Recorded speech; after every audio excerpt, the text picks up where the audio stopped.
الحمد للہ رب العالمین، والصلاة والسلام علی سید الانبیاء والمرسلین، وعلی آلہ واصحابہ ومن تبعہم بإحسان الی یوم الدین۔ اعوذ باللہ السمیع العلیم من الشیطان الرجیم، بسم اللہ الرحمن الرحیم۔ چوتھا پارہ اور سورہ النساء کی ابتدا۔ بسم اللہ الرحمن الرحیم۔ یا ایہا الناس اتقوا ربکم الذی خلقکم من نفس واحدۃ وخلق منها زوجها وبث منہما رجالا کثیرا ونساء واتقوا اللہ الذی تساءلون به والارحام ان اللہ کان علیکم رقیبا۔ وَأْتُوا الْيَتَامَ أَمْوَالَهُمْ وَلَا تَتَبَدَّلُوا الْخَبِيثَ بِالطَّيِّبِ وَلَا تَأْكُلُوا أَمْوَالَهُمْ إِلَىٰ أَمْوَالِكُمْ إِنَّهُ كَانَ حُوبًا كَبِيرًا۔ وَإِنْ خِفْتُمْ أَلَّا تُقْسِطُوا فِي الْيَتَامَىٰ فَانكِحُوا مَا طَابَ لَكُم مِّنَ النِّسَاءِ مَثْنَىٰ وَثُلَاثَ وَرُبَاعَ، وَإِنْ خِفْتُمْ أَلَّا تَعْدِلُوا فَوَاحِدَةً أَوْ مَا مَلَكَتْ أَيْمَانُكُمْ ذَلِكَ أَدْنَىٰ أَلَّا تَعُولُوا۔ معزز خواتین و حضرات، قرآن کریم کی دوسری بڑی سورہ مبارکہ جو قرآنی ترتیب کے اعتبار سے چوتھی سورت ہے، یعنی سورہ نساء، اور بقرہ کے بعد یہ سب سے بڑی سورہ مبارکہ ہے، اور اس کا زمانہ نزول غزوہ احد کے بعد اور سن 6 ہجری سے پہلے اس کے واقعات، اس کی ترتیب اور اس کے احکامات کچھ اسی بات کی نشاندہی کرتے ہیں۔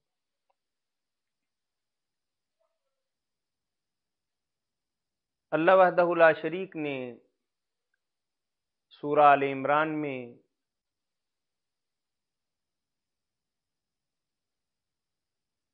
منافقین کی کیفیت، یہود کی بدمعاملگی اور مسلمانوں کا جنگ احد کے حوالے سے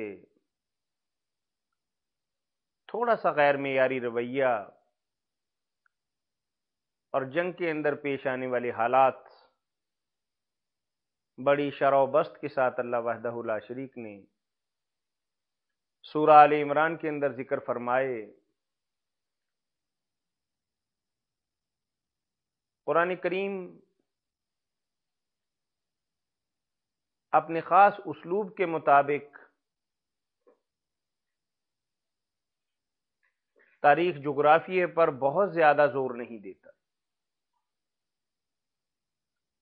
اور نہ یہ کوئی اہمیت والی بات ہوتی ہے۔ اصل بات جس پر قرآن کریم سب سے زیادہ زور دیتا ہے وہ اس کی روح اور اس کا مغز اور اس کا لب اور اس کا نچوڑ ہوتا ہے۔ یعنی آپ دیکھیے کہ قرآن کریم میں ایک مشہور واقعہ سورہ کہف کے اندر، اور ان کی تعداد کتنی تھی،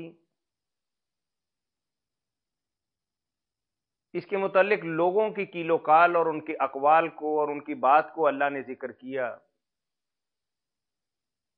لیکن خود یہی بات کہہ دی کہ اہل علم یہی بات کہتے ہیں کہ اللہ کو ان کی تعداد کا علم ہوگا، کیونکہ مقصد ان کی تعداد 2، 4، 5، 50 ہو، اس سے کیا فرق پڑتا ہے۔ اس واقعہ سے اصل بات اللہ وحدہ لا شریک یہ بتانا چاہتے ہیں کہ اگر کبھی ایمان بچانے کے لیے، اپنی نظریے کو قائم رکھنے کے لیے اور اللہ وحدہ لا شریک کی رضا حاصل کرنے کے لیے اور اپنے دین کو بچانے کے لیے اگر اپنا وطن، اپنا علاقہ، اپنے بیوی اور بچے، عزیز و اقارب چھوڑنے پڑتے ہیں تو کیا تم اس کام کے لیے تیار ہو جس طرح کے اصحاب کہف، تعداد ان کی کتنی ہی کیوں نہ ہو، تمہیں بھی یہ عمل دہرانا ہوگا؟ اور کبھی تم پر بھی یہ وقت آ سکتا ہے کہ تمہارا ایمان، تمہارے علاقے، تمہاری برادری اور تمہارا ملک اس کو برداشت نہ کر سکے۔ تو تمہیں اس واقعے سے یہ سبق حاصل کرنا ہے کہ جب بھی میرے اوپر اللہ نہ کرے کبھی یہ کڑا وقت آیا، تو میں اصحاب کہف کے اسوہ حسنہ پر عمل کرتے ہوئے میں بھی میدان کارزار کے اندر پوری سجدج کے ساتھ مارکہ کارزار کے اندر اتر جاؤں گا۔ اور اسی طریقے سے آپ دیکھیے کہ اللہ وحدہ لا شریک نے ابراہیم علیہ الصلوۃ والسلام ابو الانبیاء ہیں، عراق میں پیدا ہوئے، کس تاریخ کو، کس مہینے کو، یہ کوئی ذکر نہیں ہے۔ اپنی بیوی اور بچے کو لے کر بواد غیر ذی زرع مکہ کے اندر تشریف لائے۔ یہ واقعہ کس سال کے اندر ہوا اور کب ہوا، اس سے غرض و غایت نہیں۔ اصل غرض و غایت اور مقصد یہ ہے کہ انسان اپنے دماغ کے اندر، اپنے ذہن کے اندر، اپنی فکر کے اندر یہ بات رکھے کہ جس طریقے سے ہمارے جد امجد اور ابو الانبیاء خلیل اللہ علیہ الصلوۃ والسلام کو اللہ نے حکم دیا، اور کس طریقے سے سبز و شاداب علاقہ چھوڑ کر اللہ کے دین کی آبیاری کے لیے مکہ کے اندر پڑاؤ لگا لیا اور اپنی بیوی اور چھوٹے بچے کو چھوڑ کر اللہ کے حوالے کر کے چلے گئے۔ تو اسی طریقے سے ہم یہی بات کر رہے ہیں کہ قرآن کریم کو تاریخ کی گتھیاں سلجھانے والی کتاب نہیں ہے، بلکہ یہ تو انسان کے ضمیر کو، اس کے دل دماغ کو اور اس کے جذبات کو ابھارنے والی اور برانگیختہ کرنے والی اور اس کے شعور کو بیدار کرنے والی ایک کتاب۔ آپ سورہ آل عمران کی آخری آیات مبارکہ دیکھیے کہ اللہ وحدہ لا شریک اس میں فرما رہے ہیں کہ لوگوں، تم اللہ پر ایمان لائے، اللہ کو ایک مانا، قرآن کریم کی صداقت اور نبی کریم صلی اللہ علیہ وسلم کی رسالت کو تم نے تسلیم کیا۔ اب یہ کام بہت آسان نہیں تھا، بارود کے ساتھ کھیلنے والی بات اور بیڑوں کے چھتے کے اندر ہاتھ ڈالنے والی بات تھی، اور پوری دنیا کو للکارنے والی بات تھی کہ جاؤ، لا الہ الا اللہ، میں تمام تر طاغوتی قوتوں کا آج انکار کرتا ہوں، میں سوائے اللہ کی سب کی کبریائی کا انکار کرتا ہوں، اور میں اس بات کا بھی اعلان کرتا ہوں کہ کائنات کا کوئی بڑے سے بڑا اور کتنا ہی عظیم اور فلسفی اور معتبر اور عالم کیوں نہ ہو، اس کے مقابلہ کے اندر میں سید الاولین والآخرین، خاتم الانبیاء والمرسلین محمد صلی اللہ علیہ وسلم کی ذات اقدس کو ترجیح دیتا ہوں۔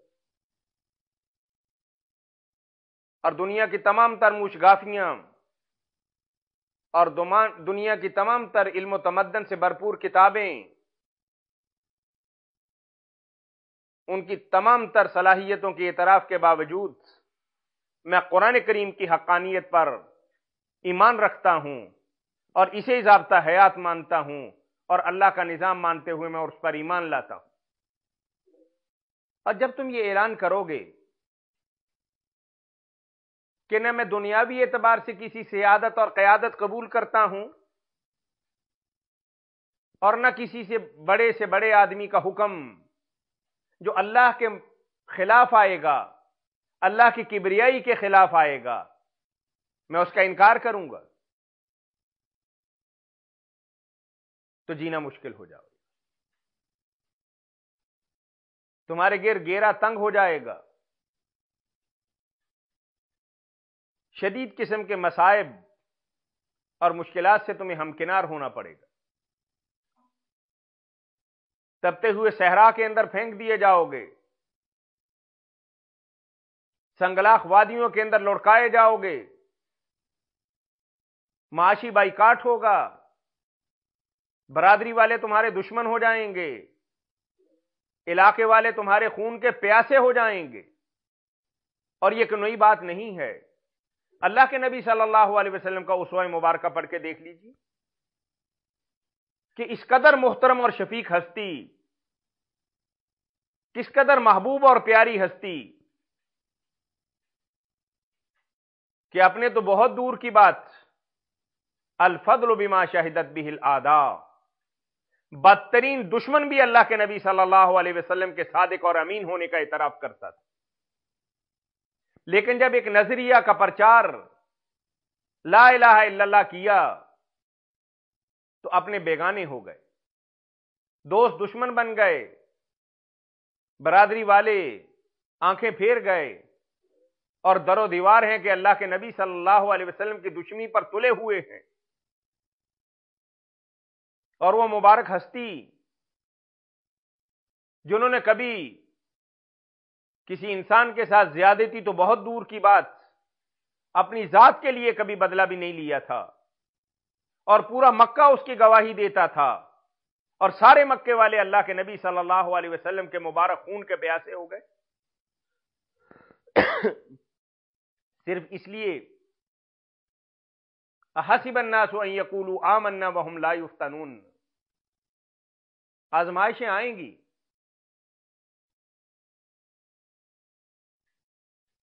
جان ہتھیلی پر رکھنی ہوگی، اپنے قبیلے اور برادری کو رسم و رواج کے ساتھ ساتھ چھوڑنا پڑے گا، اور یہ چھوڑنا کوئی آسان کام نہیں ہے۔ اصبروا وصابروا، استقامت کا پہاڑ بن جاؤ،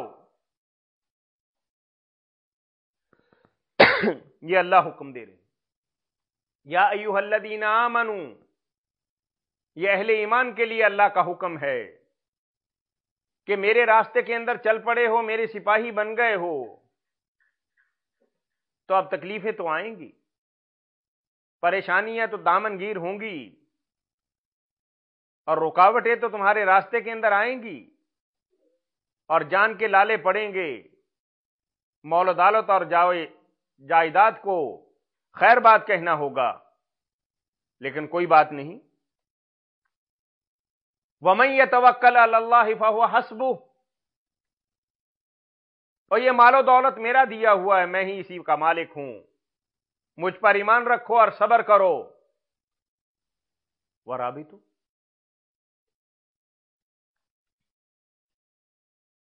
یعنی صبر کرنا بھی ہے، کروانا بھی ہے، اور پھر صبر ہی سے کام نہیں چلے گا۔ یہ تو مال و دولت ہے جو تم نے دے دیا، وطن اور بیوی بچے چھوڑ دیے، اب تمہاری اپنی جان ہے، یہ جان بھی ہمارے راستے کے اندر کھپا دو، رات دن کی تمیز ختم کر دو، جاگو اور جگاؤ، پہرے دو، اور اللہ کے دین کی علمبرداری کے لیے کام کرو۔ اور پھر یہ سارا کام اللہ کے لیے کرنا ہے، اللہ کی ذات کو سامنے رکھ کے کرنا ہے۔ دنیا کے اندر زندہ باد کے نعرے نہیں لگیں گے، تمہارے سینے پر نشان حیدر نہیں سجایا جائے گا، تمہارے سر پر سونے اور چاندی کا تاج نہیں پہنایا جائے گا، بلکہ یہ تو دنیا کی چیزیں ہیں، اس کے حصول کے لیے یہ کام نہ کرنا، ورنہ تمہاری تمام تر نیکیاں رائے گاں چلی جائیں گی، اور جان دینے کے باوجود بھی تم جہنم کا ایندھن بنو گے۔ صرف اللہ کی ذات تمہارے پیش نظر، فاتقوا اللہ۔ تم یہ کام نہ ملت کے لیے کرو گے، نہ ملک کے لیے کرو گے، نہ ناموری اور بہادری کے لیے کرو گے، نہ چرچے اور شہرت کے لیے کرو گے، نہ اس کے پیچھے نظر تمہاری کوئی دنیا ہو، بلکہ صرف اللہ کی رضامندی اور اللہ ہی کی محبت اور اس کی خوشنودی تمہارے پیش نظر ہونی چاہیے، پھر ہی کامیابی۔ اگر تو یہ طریقہ کار جو اللہ نے وضع کیا ہے کہ صبر کرنا بھی ہے، کروانا بھی ہے، اپنے نظریے پر قائم